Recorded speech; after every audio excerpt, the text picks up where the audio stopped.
There's a four-letter word that exists in this world that has the power to change your life and everyone around you.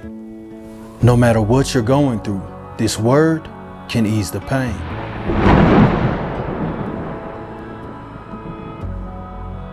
It can create new beginnings, and if you submit to it, it will become your guiding light in a sea of darkness.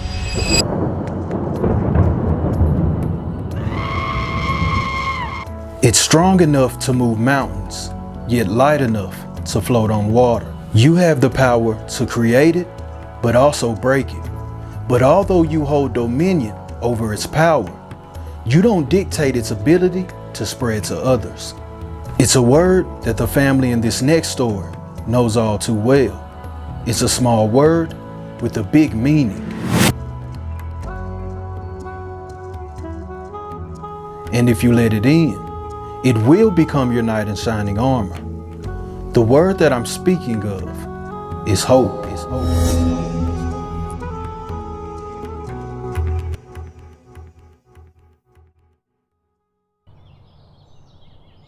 April 4th, 1995. The world would make way for Alexis Patterson. She would be brought into this world by her mother, Alexis Patterson, and her father, Kenya Campbell. She would be raised in the city of Milwaukee, located in Wisconsin. At a very young age, Alexis Patterson is described as someone who was cheery. She was very energetic. She had an infectious laugh. She had a smile that lit up a room. But behind that beautiful smile as a young child, things were brewing at home. At a very young age, Alexis Patterson and Kenya Campbell would separate. And from then on, he wasn't really around. He was either incarcerated or just wasn't given the time of day. Due to these circumstances, Alexis Patterson and her daughter Alexis would grow especially close. Some time would pass after the separation, and Alexis Patterson would meet a new man, a guy who goes by the name of Laurent Bourgeois. He was a guy who was also native to Wisconsin. They would meet, and they would quickly fall in love, and shortly after, a marriage would be planned. Along with this marriage would come a pregnancy, and Alexis would officially have a little sister. They were just a small but happy family. The year is now 2002, and Alexis Patterson is 7 years old. At this point in her life, she would be attending Highmount Boulevard Elementary, and by all accounts of teachers and students, she was loved by everyone. The girl with the starry eyes and infectious laugh would be known to everyone around her by simply Lexi, a nickname given to her by her family. May 3rd, 2002. It was a normal morning for Alexis Patterson. She would get up that morning, prepare herself for school, and she would head off. But this morning, her stepfather Laurent would be walking her to school. The school was shortly under a block. It wasn't far at all. Laurent would walk Alexis to school, and he says that he watched her go towards the playground. And then he turns around and he walks back home. Around 2:30 p.m., when Alexis would normally come home, she doesn't return that day, and her mother begins to worry. So she heads up to the school to find out what's going on.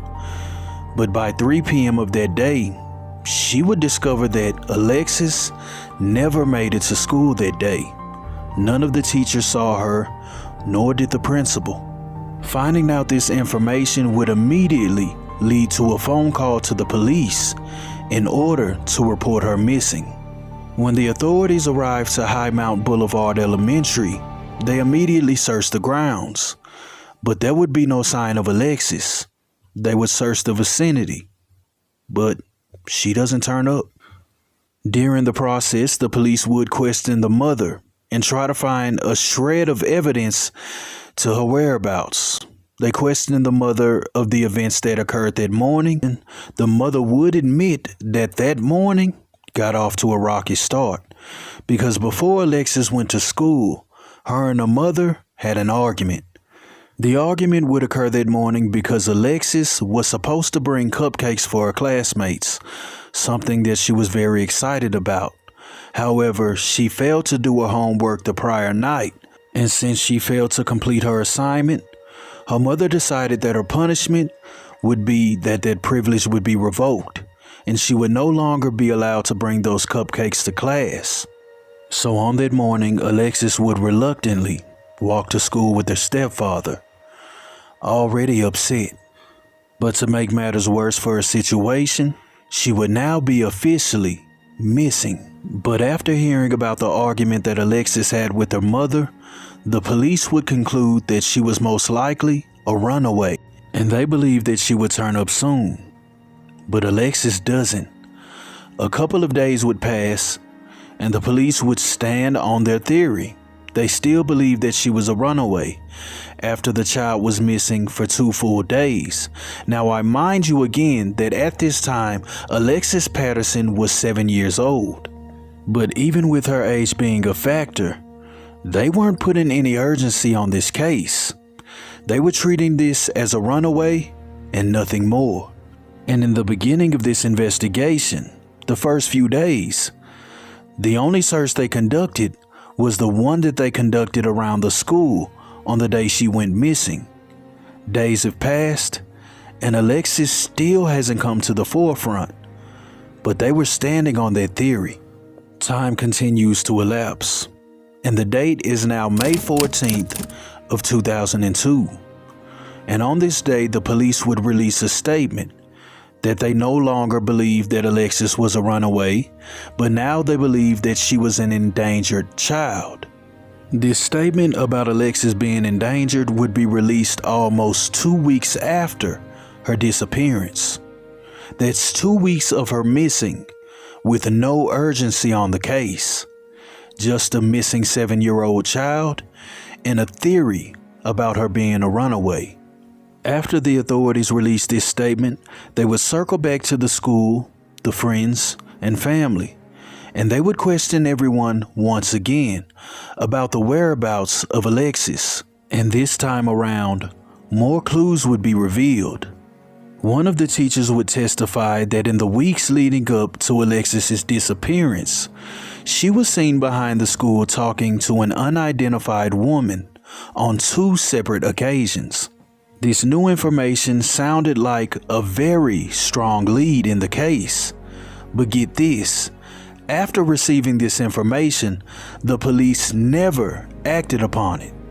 They didn't even so much as draw a sketch of this unidentified woman and try to get her face out to the public. They simply logged the story in the report and proceeded forward. Along with that information would be another piece of evidence, or so people thought. The week before Alexis went missing, there was also an odd occurrence. Teachers and the students would testify that they saw a mysterious red truck parked outside the school. This truck would in fact be parked outside the school almost every day. But on the day that Alexis disappeared, the teachers and the students said they never saw that truck again. Now, the police did try to run the lead down on the red truck.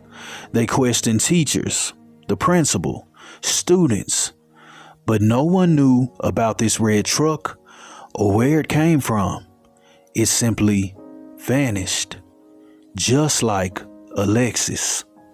As time continues to go by, days turn into weeks, and weeks turn into months, and the authorities still had no leads, at least not leads that they were actually following. In August of 2002, the police would seem to get their first big break. An unidentified caller would call in to a tip line, and they would relay the message that they knew that a little girl's body had been thrown into the Milwaukee River. After calling and leaving this tip, the authorities would search that river, but nothing was ever found. And they considered this a complete hoax, and that the caller was most likely wasting people's time. Time would flash before everyone's eyes, and a full year would pass, but no sign of Alexis. At this point in time, her biological father had been ruled out.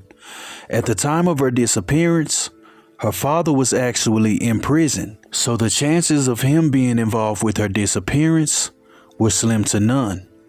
Upon the 1-year anniversary of Alexis's disappearance, the media would begin to cover the case in its entirety. And along with this media coverage, it put pressure on the case, pressure on the mayor, and pressure on the chief of police. And once pressure was applied, the police would circle back to Alexis's parents.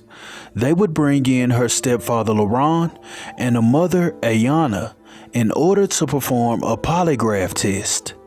Ayana would pass her test. However, her stepfather would fail.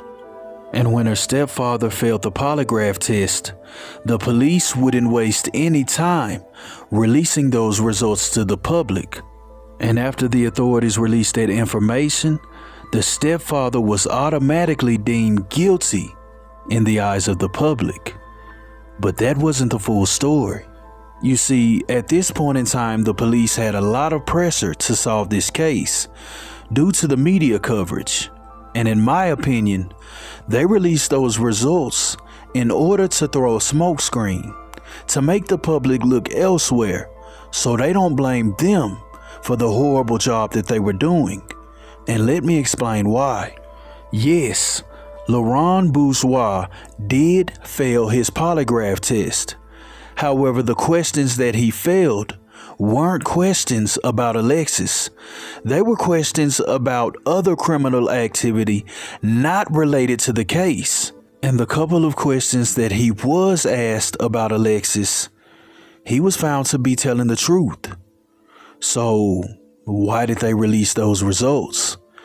Knowing that the questions he failed had nothing to do with her disappearance. And Laurent would maintain his innocence. But the damage was already done. This smear campaign worked.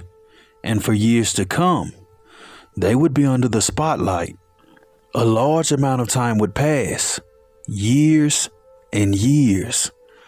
And Alexis never came home. The police would occasionally receive a tip, but the tips never panned out. Over the years of Alexis Patterson being missing, age-progressed photos would be released to the public, just to inform people of who to look out for. During the years of Alexis being missing, it seemed like the police gave up hope. In fact, the authorities would release a statement saying she was never coming home. And due to the circumstances, they believe she was deceased. In the summer of 2016, Ayana Patterson would receive some news that she's been waiting on. A woman would be discovered in Bryan, Ohio with an uncanny resemblance to the age-progressed sketch of Alexis. And this would bring a glimmer of hope for the family. Shortly after Lisa was discovered, she would submit DNA to the authorities, and they would test that DNA. But it wasn't a match, and Lisa would officially be ruled out of the realm of possibilities. But despite this information, Ayana Patterson thinks otherwise. And she raised a very good question. She wants to know how the authorities obtained Alexis's DNA because she never submitted it. So how could they rule her out? After this occurred, Ayana would hire a private investigator, and they would attempt to have another DNA test done. But after receiving this proposal, the authorities declined to do another test, but instead told Ayana they're not doing another DNA test unless she takes another polygraph test, even though she passed the first one. Ayana would then decline to do another polygraph, and she would go a step up. Her and a private investigator would contact the FBI, but the FBI told her the same thing. They weren't doing a test unless she takes another polygraph. And to add insult to injury, the final statement that they told Ayana was to come clean about what really happened on May 3rd of 2002. which directly implies that they think she knows more than she's telling. Despite years passing and time staking its claim on this case, Ayanna Patterson still believes her daughter is alive. She's somewhere out here, roaming the earth, not knowing who she truly is. And she vows to never stop looking for her. Detective Jeremiah Jacks was one of the officers who searched neighborhoods hoping to find Alexis Patterson in 2002. There's a four-letter word that exists in this world that has the power to change your life and everyone around. How shocking it was. Anytime a child goes missing, especially on the way to school, and just to disappear without any answers, was shocking to the community. No matter what you're going through, this word can ease the pain. It can create new beginnings. And if you submit to it, it will become your guiding light in a sea of darkness. 19 years later, he's one of the officers assigned to the case as part of the cold case unit. This box is only a very small portion of what we have. It's strong enough to move mountains, yet light enough to float on water. You have the power to create it, but also break it. But although you hold dominion over its power, you don't dictate its ability to spread to others. It's a small word with a big meaning. And if you let it in, it will become your knight in shining armor.